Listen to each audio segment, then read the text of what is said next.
አባቷን የገዛ የጡቷን ወተት ያጠባችው ልጅ በጥንት ሮማውያን ታሪክ ውስጥ የተፈጸመ እስካሁንም ድረስ የፍቅርና መስዋዕትነት መገለጫ ተደርጎ ከትውልድ ወደ ትውልድ የሚተላለፍ ታሪክ። የአባት ሲመንና የሴት ልጁ ፔሮ ከታሪክም በላይ የሆነ እውነተኛ ታሪክን ጀባንንናችሁ ወደድን። ነገሩ የሆነው እንዲህ ነው። አባት ሲመን በእድሜያቸው ማመሻሽ ላይ ለእስር ተዳርገው የሞት ፍርድ ይፈረድባቸዋል። ፍርዱ ግን በእስራት አሊያም በስቅላት ወይንም ደግሞ በጥይት ተተኩሶባቸው እንዲሞቱ አልነበረም። ይልቁንም የተወሰነባቸው በራብ እንዲሞቱ ነበር።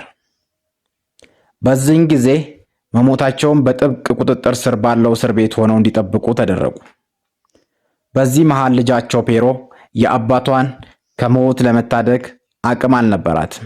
ቢያንስ አባቷ እስኪሞት ድረስ እየተመላለሰች እንድትጠይቃቸው አዛዦቹን ተማጸነች። እነሱም ለአባቷ ያላትን ጥልቅ ፍቅር አይተው ፈቀዱላት። ነገር ግን ምግብ በምንም መልኩ ይዛ ብትገባ የአባቷ ዕጣ ፋንታ እንደሚደርስባት አስጠነቀቋት። በእርግጥም ላስገባ ብትልም ፍተሻው ሊያሳልፋት የሚችል አልነበረም። በዚህ ሁኔታ ሳምንታት አለፉ። ጠባቂዎቹ ቢጠብቁም ሲሞን ሊሞት አልቻለም። ይባስ ብሎም እያብረቀረቀ ይመጣ ጀመር። በዚህን ጊዜ ስጋት የገባቸው የእስር ቤቱ ጠባቂዎችና የእስር ቤቱ አስተዳደሮች ተደብቀው ነገሩን መከታተል ጀመሩ። ከዚህም በኋላ ነበር ለሰው ልጅ ፍቅርና መስዋዕትነት መለኪያ ሆኖ በታሪክ የተሰነደውን ነገር የተመለከቱት። ለካስ ልጅ አባቷን የገዛ ጡቷን እያጠባችው ነበር ይህንን ጊዜ ያክል በሕይወት እንዲቆይና በረሃብ እንዳይሞት ያደረገችው። ጠባቂዎችም ይህንን ሲመለከቱ ይዘዋት ለአለቃቸው አቀረቧት።